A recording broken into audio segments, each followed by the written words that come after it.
Hey everybody, Michael here from Replica Airguns with an informative, fun video. The purpose of this video today is going to be to compare BB, airsoft, pellet, and paintball in terms of their raw power, power. I'm not really going to be doing velocity tests because that doesn't really tell you power, because power is more about energy, and energy has to do with the weight of the whatever you're shooting, right? In this case, it's pellets, it's BBs, it's airsoft, so plastic BBs, metal BBs, rubber balls. We're using rubber balls, not actual paintballs. And they all have different weights. They're all going to be traveling at different speeds, which will create a certain energy. So we're going to test that out. I'm going to be shooting a pop can. I would expect most of the projectiles to go through it, maybe not the paintball because it's such a large diameter. Then I'm going to be shooting a metal can. It's like a soup can. This is actually a dog food can, but they're pretty resilient, much more resilient than a pop can. So we'll see what we can get through with that. And then just for energy's sake, we're going to shoot this toilet paper roll because it's not really going to go through it. I don't expect the propel, because it's quite a, thick. So I want all the energy to go into it and see kind of how it pushes it. By basically the amount that it moves will give us an idea of energy. I know it's not a super scientific test. And then, so that's going to be video one. So this is going to be two parts.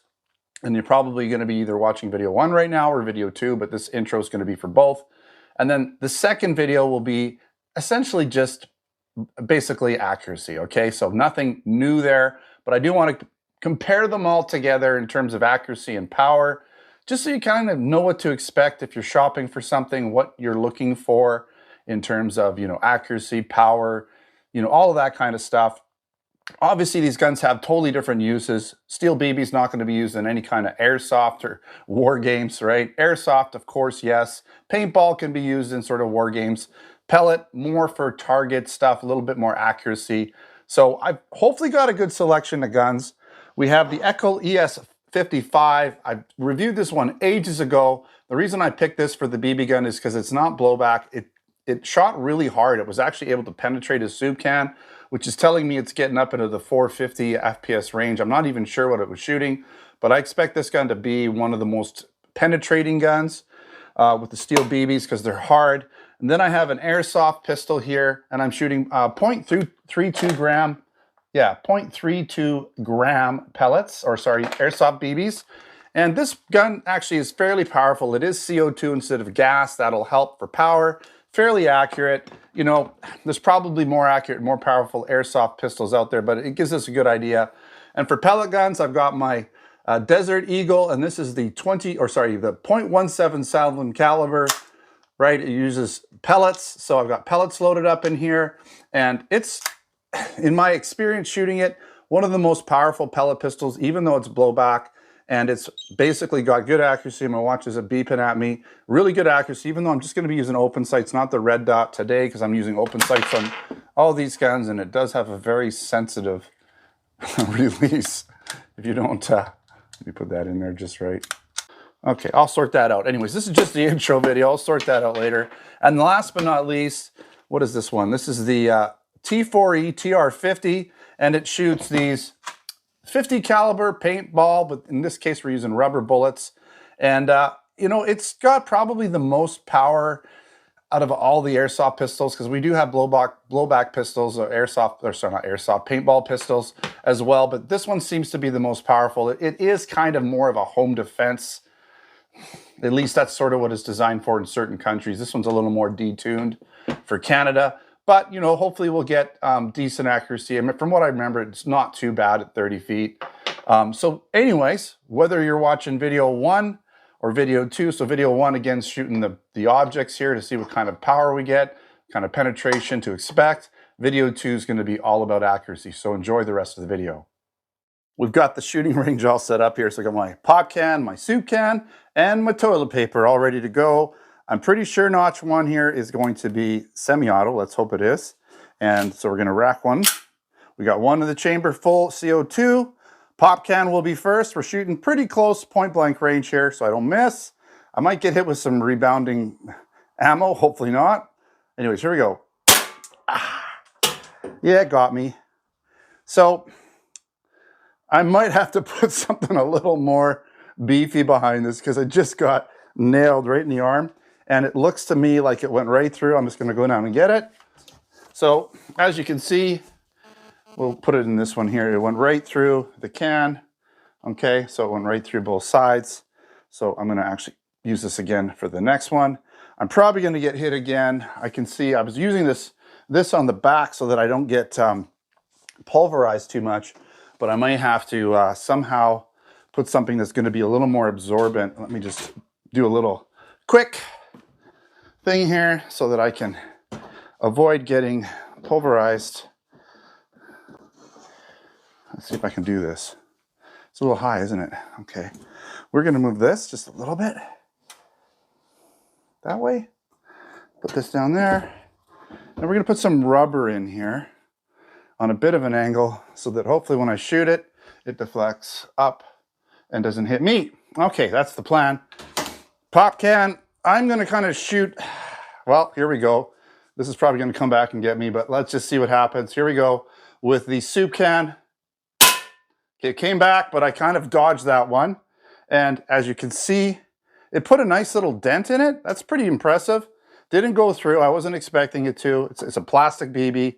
Nothing exciting with that. Okay, so let's try the paper, toilet paper, and see what kind of reaction we get from it.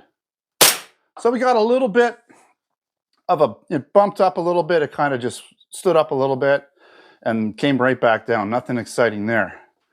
So we're going to spin those away sideways like that. Now we're dealing with something that's going to hurt a little bit more if it hits me. But anyways, that's what I'm here for. I'm here for you guys. So hopefully I don't get hit. So I'm expecting this to go through, no problem. Yeah, so not a problem there. And nice that the round went right into it. So I'll use a different one. I don't know which one was which, but you can see it. Both of them went through. Both instances, so we're going to use a different can for the next one. So I have some new holes. So the airsoft round didn't go through. Let's see what happens here. All right.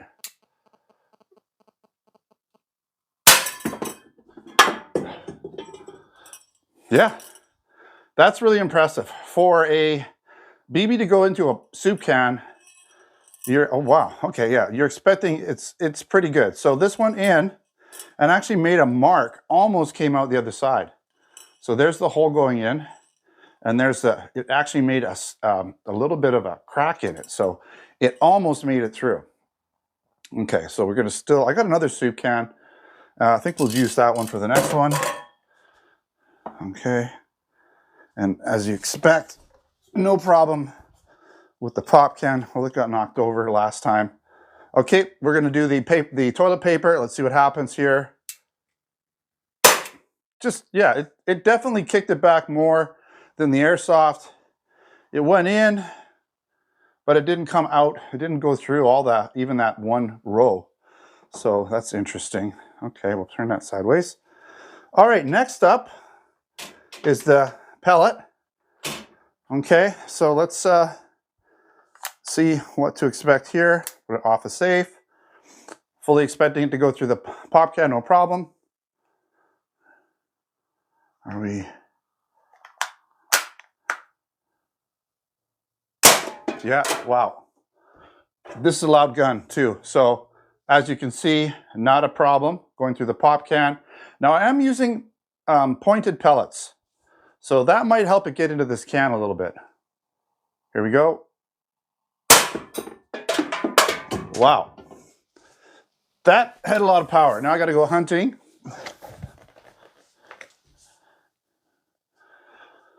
All right, so as you can see here, it went through both sides, and that's a lead pellet. I was not expecting it to go through both sides, but it did. So that is pretty impressive in terms of power. We do have one more can here. We'll just put that up for the next one.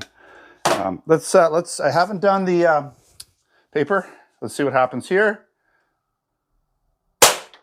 Okay, it kind of went in and went out, but you can see it pushed it back. Okay, so it pushed it back. It didn't go through. This toilet paper kind of absorbs stuff pretty good. All right, so I'm gonna put that on safe. Now we have the paintball gun, 50 caliber, T4E TR50 and it should be ready to go. So first round, pop can.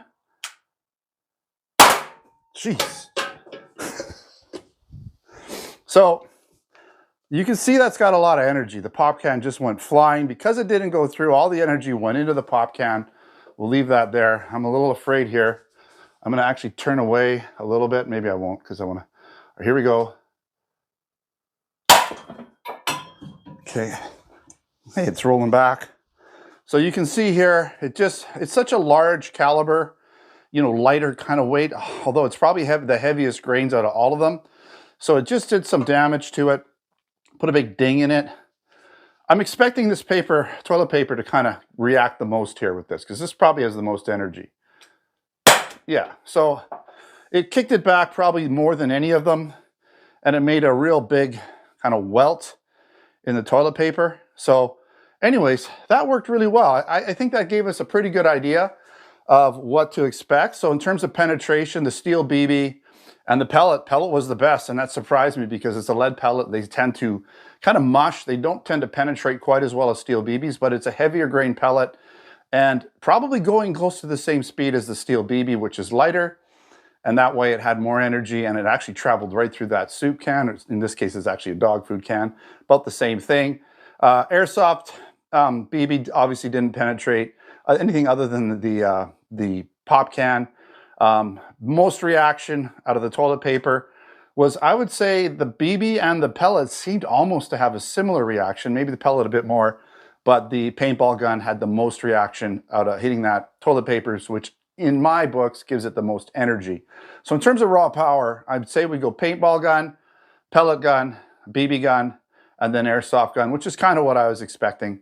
All right, next video, if you haven't watched it yet, if you haven't watched video 2, watch that one. I'll be doing accuracy with these guns, because accuracy is also important. Power isn't the only thing. Accuracy is also important, and we'll just see how well these guns do at 30 feet. All right, thanks for watching. All of these guns, or not all of them, but many of them are available in our Replica Airgun store at replicairguns.ca for Canada, replicairguns.us for the US. We have a lot of guns there, all kinds. Some of these are out, like you can't get them anymore, like the pellet Desert Eagle. You can't get that one anymore. I don't believe you can get the EKOL ES 55 anywhere in Canada anymore. We used to import those in with the blank guns, and we don't anymore. So that stopped a long time ago, but I thought I'd just use that one because I remember it having a fair bit of power and decent accuracy, and it represented the BB guns the best as far as I could tell. All right, thanks for watching. Don't forget to subscribe. Check us out on Facebook, Twitter, and Instagram. Until next time, take care.